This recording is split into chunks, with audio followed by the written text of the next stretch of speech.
Sénégal nangu na koo doxal fi mu nekk nii ba dugal ko ci fi mu nekk nii li ñuy constitution bi ci article 25 alinéa 3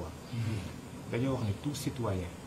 est tenu de respecter scrupuleusement la constitution, les lois et règlements, notamment d'accomplir ses devoirs civiques et de respecter les droits d'autrui. Les droits d'autrui mooy kat autrui mooy kat mooy ku nekk depuis te mi ngi ci constitution bi moo tax ñuy wax naan dañuy bëgg a dugal loi bi déedéet loi bi jàll na ba pare et la loi est constitutionnelle dugal nañ ko te loolu sëñ bi bokkut ak ñun li ngeen ñu xamal li ngeen ñu gar li ngeen ñu wante li ñu gis ngeen nekk ci loolu bokkut ak loolu waxuma sax diine ji waaye ñun suñu aada sax dëppawul yi suñu mbaax dëppawul yi rawatina lu baax li nga xam ne yàlla ñu ko baaxee Sénégal yaakaar naa ne loolu exception la ci bu ñu doon wër àdduna kenn du gis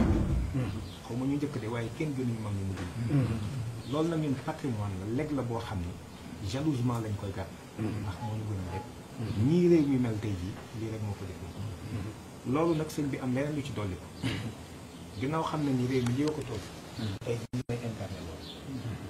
moo tax bi ñu déggee ñun nga wax ci rek yaakaar naa mat na ñaari at ci ginnaaw wala mu ëpp interpellé officiellement le ministre de l'intérieur ni ko nañ ci wax ci lan ni ñun suñu seetaanee di ndaw suñu kilifa kàddoom yam ak kàddu ñëpp réew mi lu fi yàqu ëllëg ñun bokk na sa kàddu war ko bokk ak kàddu keneen fii yàgg sa nattango bee ca Touba wër ñoo yam démb ñoo ngi yandu Kaolack ci sëñ maa yi ak sëñ si Ahmed Tidiane Touba la ñu xëyee ñi dem nañu Ndiassane ñëw fii ñoo ngi war a dem Thiénaba pour dellu Dakar seen kàddu bu ngeen ko yëkkatee lu ngeen joxoñ ñun ñii seen njaboot danañ taxaw ba kàddu boobu incha allah dana am ndax réew mi nii la tëdd sëriñ bi bu ngeen taxawoon ci penku tey jii mbooleem ndax temporel bi spirituel rek a fi nekk yéen ngeen incarné temporel bi xol yi dafa mel ni yéen a ko yilif ñoom ñu yilif xëy na jëm yi